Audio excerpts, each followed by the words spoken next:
श्रीमद् भागवत गीता साक्षात भगवान की दिव्य वाणी है। इसकी महिमा अपार है, अपरिमित है।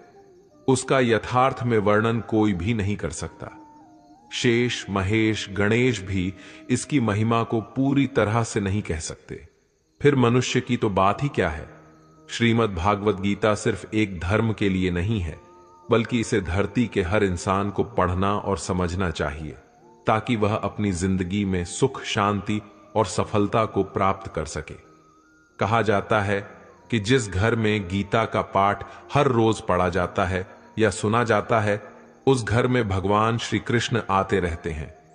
गीता एक परम रहस्यमय ग्रंथ है।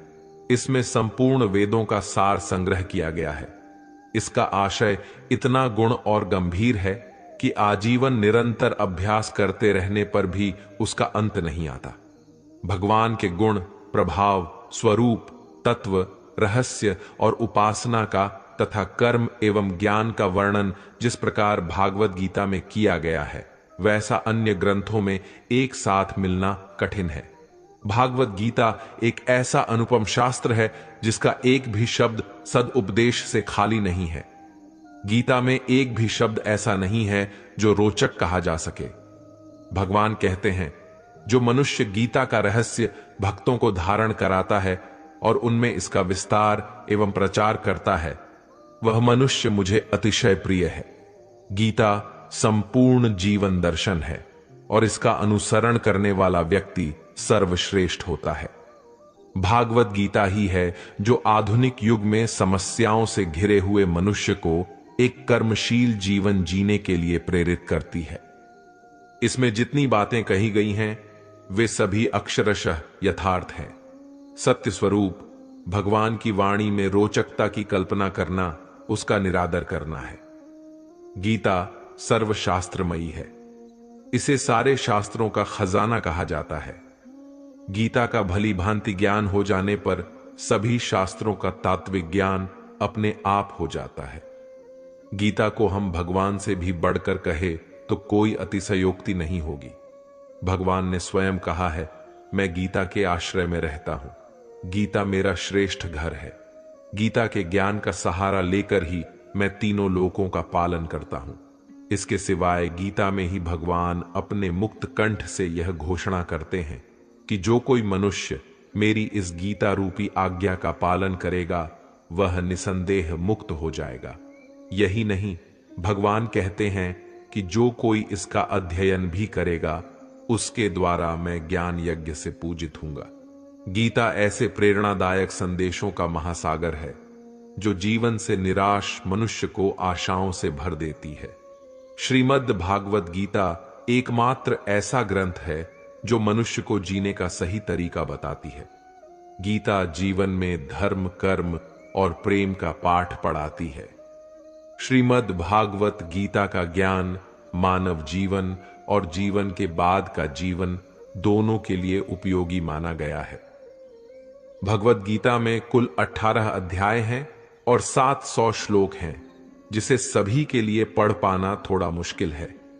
इसलिए इस बार हम भगवत गीता के 18 अध्यायों को एक सीरीज के तौर पर बना रहे हैं, जिसमें एक अध्याय के एक वीडियो बनेगा और टोटल 18 वीडियोस की सीरीज होगी।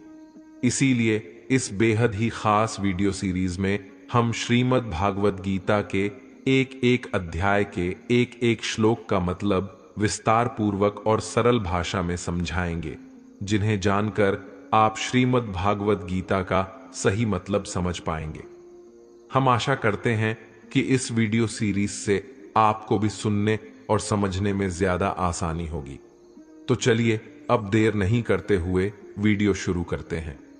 श्रीमद् भागवत गीता पहला अध्याय, अर्जुन विषाद योग।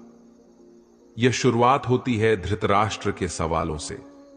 वह संजय से जानना चाहते हैं कि धर्म भूमि कुरुक्षेत्र में युद्ध करने के लिए एकत्र हुए मेरे और पांडु के पुत्र क्या कर रहे हैं, उनकी सेना क्या कर रही है। धृतराष्ट्र जानना चाहते हैं कि युद्ध स्थल पर आखिर हो क्या रहा है। धृतराष्ट्र अंधे थे, वह देख नहीं सकते थे, लेकिन वह आंख से अंधे थे, मन और मस्तिष्क से नहीं। वह जानते थे कि वह धर्म के साथ नहीं खड़े हैं, क्योंकि धर्म तो वहां था जहां श्री कृष्ण खड़े थे। अपने पुत्र मोह में उन्होंने शांति की जगह युद्ध को चुना था, लेकिन वह जानते थे कि इस युद्ध को जीतना आसान नहीं होगा। अपने जीवन में हम भी जब कोई गलत करते हैं तो हम भी समझ रहे होते हैं कि हमारे किए का नतीजा शायद अच्छा नहीं हो, और यही डर, चिंता धृतराष्ट्र को सता रहा था। संजय आंखों देखा हाल बताते हुए उत्तर देते हैं कि हे राजन, दुर्योधन पांडवों की सेना के व्यूह को देख रहे हैं और यह बात गुरु द्रोणाचार्य को जाकर बताते हैं। संजय को दिव्य दृष्टि प्राप्त हुई थी। वह युद्ध क्षेत्र से दूर रहते हुए भी युद्ध को देख सकते थे। दुर्योधन कह रहे हैं, हे आचार्य, पांडु पुत्रों की इस विशाल सेना को देखिए, जैसे आपके बुद्धिमान शिष्य द्रुपद पुत्र धृष्टद्युम्न ने इतने कौशल से व्यूह के आकार में सजाया है। इस युद्ध में भीम तथा अर्जुन के समान अनेकों महान शूरवीर और धनुर्धर हैं। युयुधान, विराट और द्रुपद जैसे भी महान योद्धा है। दृष्टकेतु, चेकितान तथा काशीराज जैसे महान, शक्तिशाली और पुरोजित कुंती भोज तथा शैव्य जैसे मनुष्यों में श्रेष्ठ योद्धा भी है। युद्धाम्मु जैसे महान पराक्रमी तथा उत्तम ओझा जैसे अत्यंत शक्तिशाली, सुभद्रा का पुत्र अभिमन्यु और द्रौपदी के पुत्रों सहित ये सभी महान योद्धा है। दुर्योधन कह रहे हैं, हे ब्राह्मण श्रेष्ठ, हमारी तरफ के भी उन विशेष शक्तिशाली योद्धाओं को जान लीजिए। मेरी सेना में स्वयं आप द्रोणाचार्य, पितामह भीष्म, कर्ण, कृपाचार्य, अश्वत्थामा, विकर्ण और सोमदत्त का पुत्र भूरिश्रवा जैसे योद्धा है, जो सदैव युद्ध में विजयी रहे हैं। ऐसे अन्य अनेक शूरवीर भी हैं जो मेरे लिए अपने जीवन का बलिदान देने के लिए अनेक प्रकार के अस्त्र शस्त्रों से सुसज्जित है, और यह सभी योद्धा विधा में निपुण है। इस प्रकार भीष्म पितामह द्वारा अच्छी प्रकार से संरक्षित हमारी सेना की शक्ति असीमित है, किंतु भीम द्वारा अच्छी प्रकार से संरक्षित होकर भी पांडवों की सेना की शक्ति सीमित है। अतः सभी मोर्चों पर अपनी अपनी जगह स्थित रहकर आप सभी निश्चित रूप से भीष्म पितामह की सभी ओर से सहायता करें। संजय धृतराष्ट्र को बताते हुए कहते हैं कि हे राजन, तब कुरुवंश के वयोवृद्ध परम प्रतापी पितामह भीष्म ने दुर्योधन के हृदय में हर्ष उत्पन्न करते हुए सिंह गर्जना के समान उच्च स्वर से शंख बजाया। तत्पश्चात अनेक शंख, नगाड़े, ढोल, मृदंग और सिंग आदि बाजे अचानक एक साथ बजे थे। उनका वह शब्द बड़ा भयंकर था। तत्पश्चात दूसरी ओर से सफेद घोड़ों से युक्त उत्तम रथ पर आसीन योगेश्वर श्री कृष्ण और अर्जुन में भी अलौकिक शंख बजाए। हृदय के सर्वस्व झाता श्री कृष्ण ने पांचजन्य नामक, अर्जुन ने देवदत्त नामक और भयानक कर्म वाले भीमसेन ने पौंड नामक महाशंख बजाया। हे राजन, कुंती पुत्र राजा युधिष्ठिर में अनंत विजय नामक और नकुल तथा सहदेव में स्वघोष और मणि पुष्पक नामक शंख बजाए।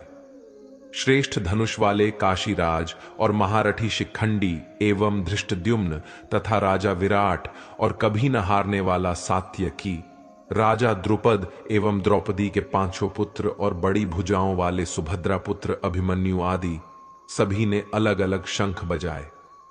संजय कहते हैं, उस भयंकर ध्वनि ने आकाश और पृथ्वी को गूंजायमान करते हुए आपके पुत्रों के हृदय में शोक उत्पन्न कर दिया। हे राजन, इसके बाद हनुमान से अंकित पताका लगे रथ पर आसीन पांडु पुत्र अर्जुन ने धनुष उठाकर तीर चलाने की तैयारी के समय धृतराष्ट्र के पुत्रों को देखकर हृदय के सर्वस्व झाता श्री कृष्ण से प्रार्थना करते हुए कहा कि हे अच्युत, कृपा करके मेरे रथ को दोनों सेनाओं के बीच में खड़ा करें, जिससे मैं युद्ध भूमि में उपस्थित युद्ध की इच्छा रखने वालों को देख सकूं कि इस युद्ध में मुझे किन किन से एक साथ युद्ध करना है। मैं उनको भी देख सकूं जो ये राजा लोग यहां पर धृतराष्ट्र के दुर्बुद्धि पुत्र दुर्योधन के हित की इच्छा से युद्ध करने के लिए एकत्रित हुए हैं। संजय ने कहा, हे भारतवंशी, अर्जुन द्वारा इस प्रकार कहे जाने पर हृदय के पूर्ण झाता श्री कृष्ण ने दोनों सेनाओं के बीच में उस उत्तम रथ को खड़ा कर दिया और भीष्म पितामह, आचार्य द्रोण तथा संसार के सभी राजाओं के सामने भगवान श्री कृष्ण ने कहा कि हे पार्थ, युद्ध के लिए एकत्रित हुए इन सभी कुरुवंश के सदस्यों को देख। वहां पृथापुत्र अर्जुन ने अपने ताऊ चाचा को, दादा परदादा को, गुरु को, मामा को, भाई को, पुत्रों को, पौत्रों को और मित्रों को देखा। कुंती पुत्र अर्जुन ने ससुर को और शुभचिंतकों सहित दोनों तरफ की सेनाओं में अपने ही सभी संबंधियों को देखा।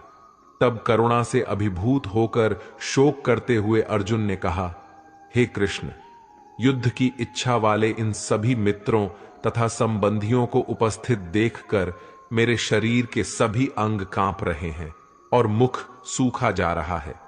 मेरे हाथ से गांडीव धनुष छूट रहा है और त्वचा भी जल रही है।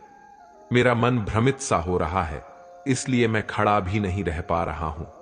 हे केशव, मुझे तो केवल अशुभ लक्षण ही दिखाई दे रहे हैं। युद्ध में स्वजनों को मारने में मुझे कोई कल्याण दिखाई नहीं देता है। हे कृष्ण, मैं न तो विजय चाहता हूं और न ही राज्य और सुखों की इच्छा करता हूं। हे गोविंद, हमें ऐसे राज्य, सुख अथवा इस जीवन से भी क्या लाभ है जिनके साथ हमें राज्य आदि सुखों को भोगने की इच्छा है। वही गुरुजन, परिवारजन, पुत्रगण, पितामह, मामा, ससुर और सारे संबंधी अपने जीवन के सभी सुखों को त्याग कर इस युद्ध भूमि में खड़े हैं। हे मधुसूदन, मैं इन सभी को मारना नहीं चाहता हूं, भले ही यह सभी मुझे ही मार डालें। तीनों लोकों के राज्य के लिए भी मैं इन सभी को मारना नहीं चाहता, फिर पृथ्वी के लिए तो कहना ही क्या है। हे जनार्दन, धृतराष्ट्र के पुत्रों को मारकर हमें कौन सी प्रसन्नता मिलेगी, बल्कि इन आतताइयों को मारकर तो हमें पाप ही लगेगा। हे माधव, अतः मुझे धृतराष्ट्र के पुत्रों को उनके मित्रों और संबंधियों सहित मारना उचित नहीं लगता है, क्योंकि अपने ही कुटुंबियों को मारकर हम कैसे सुखी हो सकते हैं। यद्यपि लोभ के कारण इन भ्रमित चित्त वालों को कुल के नाश से उत्पन्न होने वाले दोष दिखाई नहीं देते हैं और मित्रों से विरोध करने में कोई पाप दिखाई नहीं देता है, परंतु हे जनार्दन, हम लोग तो कुल के नाश से उत्पन्न दोष को समझने वाले हैं। क्यों न हमें इस पाप से बचने के लिए विचार करना चाहिए। अर्जुन कहते हैं, कुल के नाश से सनातन कुल धर्म नष्ट हो जाते हैं तथा धर्म का नाश हो जाने पर संपूर्ण कुल में अधर्म फैल जाता है। हे कृष्ण, अधर्म अधिक बढ़ जाने से कुल की स्त्रियां दूषित हो जाती हैं। स्त्रियों के दूषित हो जाने पर अवांछित संतानें उत्पन्न होती हैं। अवांछित संतानों की वृद्धि से निश्चय ही कुल में नारकीय जीवन उत्पन्न होता है। ऐसे पतित कुलों के पितृ गिर जाते हैं, क्योंकि पिंड और जल के दान की क्रियाएं समाप्त हो जाती हैं। इन अवांछित संतानों के दुष्कर्मों से सनातन कुल धर्म और जाति धर्म नष्ट हो जाते हैं।